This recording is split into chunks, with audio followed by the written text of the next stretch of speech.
Hi అండి, నమస్తే. Welcome to my channel Lakshmi Ramana recipes. ఈ రోజైతే ఒక మంచి రుచికరమైన ట్రెడిషనల్ పచ్చడి రెసిపీ అండి. నోటికి పుల్ల పుల్లంగా కారం కారంగా చాలా బాగుంటుందండి. ఎన్ని కర్రీస్ ఉన్నా కూడా మనకు ఒక పచ్చడి అనేది ఉంటే ఇంకా మనం తృప్తిగా భోంచేయచ్చండి. ఈ రోజైతే నేను బెండకాయ పచ్చడిని ప్రిపేర్ చేశానండి. నోటికి చాలా బాగుంటుందండి రుచిగా. కాబట్టి ఎలా తయారు చేసుకోవాలో కావలసిన పదార్థాలు, తయారీ విధానం ఒకసారి చూద్దామండి. ఇంకా బెండకాయ పచ్చడి కోసం ఇక్కడ నేను కొన్ని ఇంగ్రీడియంట్స్ పెట్టానండి. అవి ఏమేమి ఉన్నాయో చూసేద్దాము. ముందుగా ఒక 1/2 కేజీ బెండకాయల్ని శుభ్రంగా కడిగేసేసుకొని ఒక పొడి క్లాత్తో తుడిచి చూడండి ఈ సైజులో ముక్కలు కట్ చేసి పెట్టుకున్నాను. అలాగే ఒక 2 మీడియం సైజులో ఉన్న టమాటోలను కూడా చిన్న ముక్కలుగా కట్ చేసి పెట్టేసుకున్నాను. ఒక 8 మీడియం సైజులో ఉన్న పచ్చిమిరపకాయలు, అలాగే ఒక 6 మీడియం సైజులో ఉన్న ఎండుమిరపకాయలు, ఒక పెద్ద ఉల్లిపాయ, ఒక చిన్న మీడియం సైజులో ఉన్న వెల్లుల్లి, అలాగే 1 టేబుల్ స్పూన్ ధనియాలు, 1 టీ స్పూన్ జీలకర్ర, కొద్దిగా చింతపండు, తర్వాత కొద్దిగా కొత్తిమీర, కరివేపాకు, అలాగే రుచికి సరిపడా రాళ్ళుప్పు కూడా తీసుకున్నానండి. ఇంకా కొన్ని ఇంగ్రీడియంట్స్ ఏమేమి ఉన్నాయి వంట చేసేటప్పుడు చూద్దామండి. ఇప్పుడు ముందుగా స్టవ్ వెలిగించుకొని ప్యాన్ పెట్టేసుకోవాలి. ఇప్పుడు ఇందులో 1 టేబుల్ స్పూన్ నూనె వేసుకోవాలండి. ఫ్లేమ్ని మీడియంలోనే ఉంచేసుకొని ఆ తీసి పెట్టుకున్న పచ్చిమిరపకాయల్ని ఒకదాని రెండుగా తుంచి వేసేసుకొని, అలాగే ధనియాలు, జీలకర్ర కూడా వేసేసుకోవాలండి. ఇంకా మనము టమాటోలు, చింతపండు, ఉల్లిపాయ అన్నీ వేస్తున్నాం కాబట్టి కారం అనేది ఈ మాత్రం ఉండాలండి. మీరు మీ తినే కారంను బట్టి వేసుకోవచ్చు, కానీ పచ్చడి అన్న తర్వాత కొంచెం పుల్లగా కారంగా ఉంటేనే టేస్ట్ అనేది బాగుంటుందండి.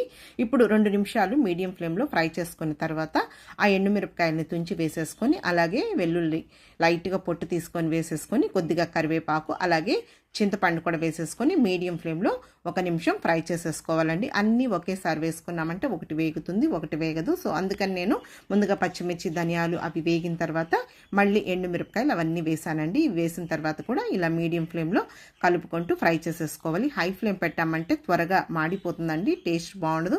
ఇప్పుడు ఇవి వేగిపోయాయి, తీసి పక్కన పెట్టేసుకున్నాను. కొద్దిగా నూనె ఉంది కదా అండి. ఈరోజైతే నేను ఉల్లిపాయ ముక్కల్ని లైట్గా ఫ్రై చేస్తున్నానండి. ఒక్కొక్కసారి పచ్చివే కూడా వేసేస్తాను, కానీ కొద్దిగా లైట్గా ఫ్రై చేసుకుంటే కూడా టేస్ట్ అనేది బాగుంటుందండి. వీటిని కూడా జస్ట్ 1 నిమిషం అలా లైట్గా ఫ్రై చేసేసుకోవాలి. ఇప్పుడు చూడండి ఈ విధంగా వేగాయి, ఇవి కూడా తీసి పక్కన పెట్టేసుకోవాలి. ఇప్పుడు ఇందులో ఇంకొక 2 టేబుల్ స్పూన్ల నూనె వేసుకోవాలండి. ఇంకా టమాటోలు, బెండకాయ ముక్కలు ఫ్రై చేయాలి కాబట్టి ఇప్పుడు బెండకాయ ముక్కలు వేసేసుకొని కొద్దిగా సాల్ట్ వేసుకున్నామంటే మనకు త్వరగా ఈ బెండకాయ ముక్కలు అనేది వేగిపోతాయండి. చూడండి ఇలా కలుపుకుంటూ మధ్య మధ్యలో ఫ్రై చేసేసుకోవాలి. చూడండి ఈ విధంగా బెండకాయ ముక్కలు వేగితే సరిపోతుందండి. మరి ఎక్కువగా ఓవర్గా ఫ్రై చేయాల్సిన అవసరం లేదు. ఇవి కూడా తీసి పక్కన పెట్టేసుకోవాలి.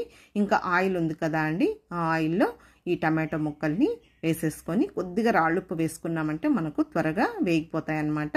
కొద్దిగా పసుపు కూడా వేసేసుకొని ఇంకా ఇలా కలుపుకుంటూ ఒక 4 నిమిషాలు ఈ టమాటో ముక్కల్ని ఇలా కలుపుకుంటూ కొద్దిగా మగ్గనివ్వాలండి. కొంచెం బెండకాయకి ఇలా టమాటో వేసి మనం పచ్చడి చేసుకున్నామంటే టేస్ట్ అనేది బాగుంటుంది. ఇప్పుడు ఇది వేగిపోయింది, స్టవ్ ఆఫ్ చేసేసాను. కొద్దిగా కొత్తిమీర కూడా వేసేసాను. జస్ట్ ఒకసారి కలిపేసేసుకోవాలి. ఓకే అండి, ఇప్పుడు దీన్ని కూడా మనం చల్లారనివ్వాలి. ఇప్పుడు అన్నీ చల్లారిన తర్వాత మిక్సీ జార్ తీసేసుకొని ఇవన్నీ కూడా వేసేసుకోవాలి. ఇప్పుడు ఇందులో రుచికి సరిపడా రాళ్ళుప్పు కూడా వేసుకోవాలి. టమాటోలు మగ్గించేటప్పుడు నేను కొద్దిగా వేసాను. చూడండి కంటిన్యూగా కాకుండా ఈ విధంగా ముందుగా మనం మిక్సీ పట్టేసుకోవాలి, మరీ మెత్తగా వేయకూడదు. ఇప్పుడు వేయించి పెట్టుకున్న బెండకాయ ముక్కలు వేసేసుకోవాలి.